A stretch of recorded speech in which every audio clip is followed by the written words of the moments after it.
Welcome to Cryptid X for a horror story from years gone by.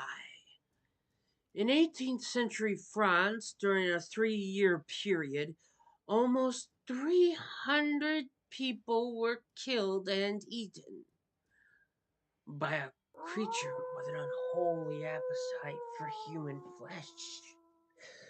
What it was remains a mystery to this day. Though tales of wolf-like creatures have gone on through the centuries, this is one of the most documented cases.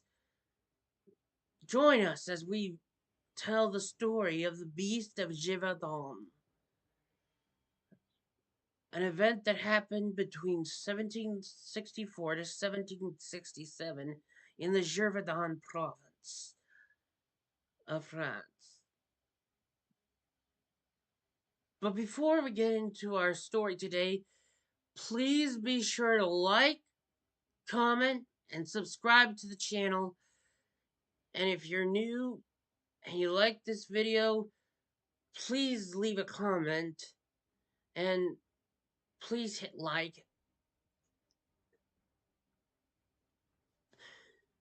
And I respond to all my comments, hopefully.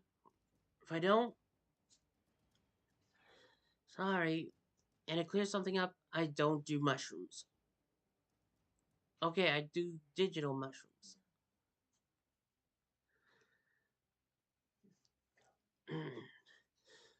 With that out of the way, people, let's get into the story. The Beast of Gevedon's reign of terror began in the remote regions summer of 1764. A peasant girl was looking after her herd of cattle when a terrifying creature bounded at her from the forest. But before its deadly fangs could get at her throat, her herd of cattle charged straight at it, sending it back into the woods. Back in the village, the young shepherdess told of her strange encounter with the attacker. She described it as looking like this. She said it was the size of a cow with a wolf-like head and walking on two legs with a long tail at the tuft of fur at the end. It supposedly had a white stripe going down its stomach. A puzzling description. But whatever it was, the predator was for real. And this story is no myth. Records go back of the day to say that something was responsible for 300 killings.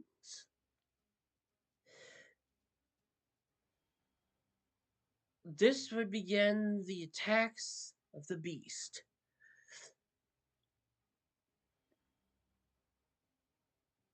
A few various attacks happened not too long after that. Not long after that, dead bodies began showing up in the fields of Gevedon. The beast had a taste for women and children. It gobbled up their entrails and left the rest for scavengers. The creature in question was unknown at the time. Many peasants of the time were talking about the loup-garou, or the French word for werewolf, as many of the peasants believed at the time that this was a legitimate werewolf. One of the most tragic accounts of the beast's carnage happened in 1765. A young shepherd named Pierre Chanteneuf would noticed that his young son had not returned home with his flock of sheep. When he went to the field, among the sheep that he found was his dead son's body. He had been completely mutilated. His his throat had been torn out. The Pierre took his youngest son home, and while that night, as he was mourning the death of his son, something made itself present at the window of his house. Pierre noticed the beast and raised his musket and fired at the creature. The beast of Gevedon fled night into the night, leaving its huge tracks behind. But Pierre could still hear its echoing howls throughout the night.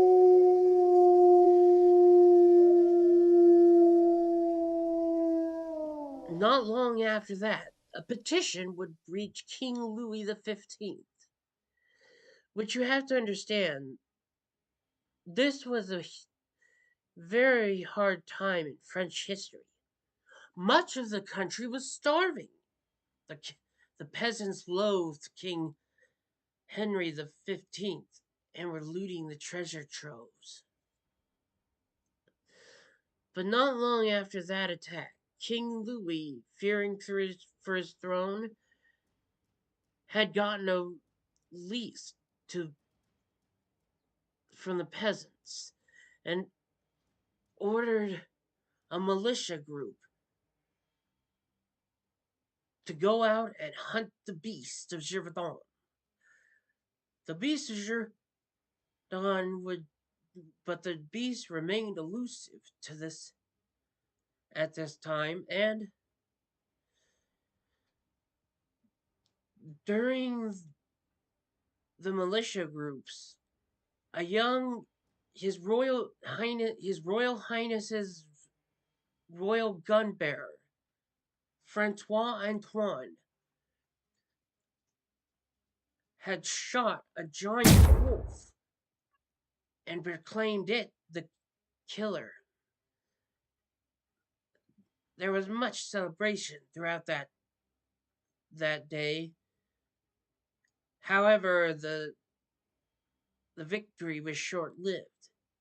After the dragoons left, the bloodiest period in France's history, known as the Time of Death, would occur.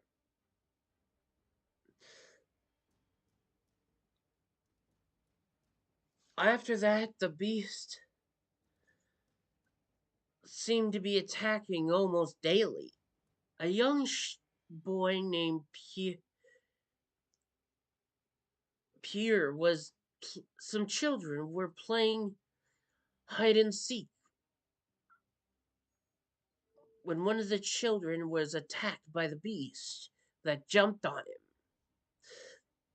The beast of Gevedon was closing in for the kill when a brave farmer that the children had gotten for help charged at the monster and stabbed it, making it let out a terrifying scream.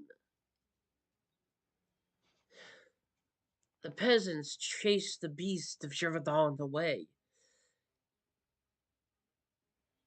But again, my darlings, this was not the end of the story. A little bit after the time of this, a royal guard put together a militia group with conscripted peasants with whatever weaponry they could have. Only a few had muskets. And this is when a man named Jean Chastel, a young wolf hunter, who was known for his great skills as a wolf hunter and and bred hunting dogs. At 10:15 in the morning in 1767, in October, I believe, the group of the militia began banging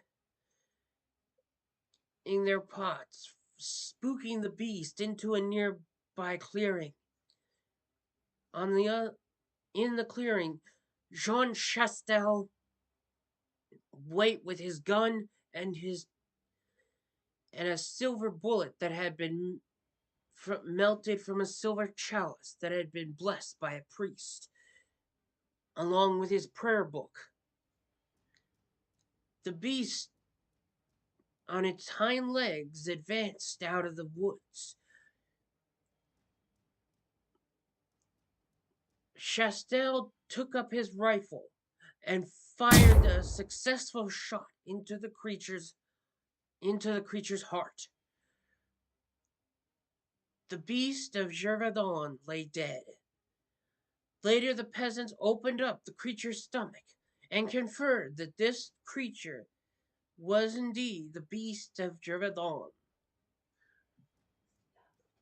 The creature was stuffed and taken to the palace of Versailles, and the Marquis d'Antoine de Betoine was decorated for his heroic efforts to stop and kill the beast, even though it should have been Chastel that should have been decorated. That's typical.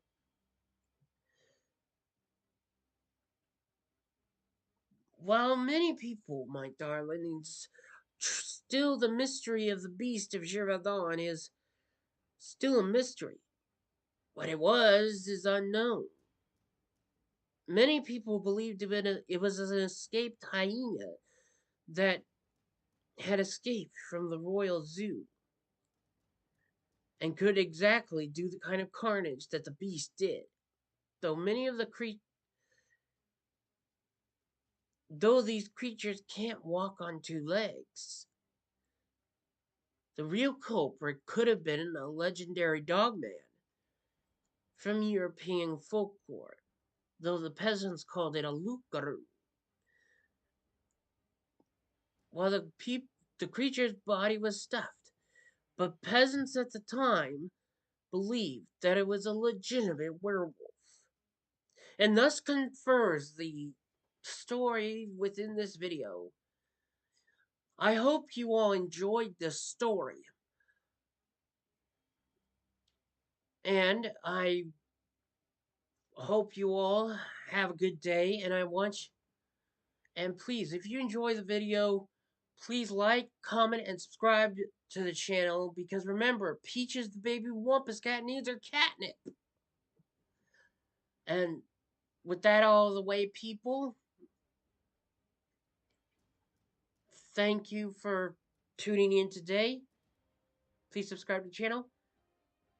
Peace out!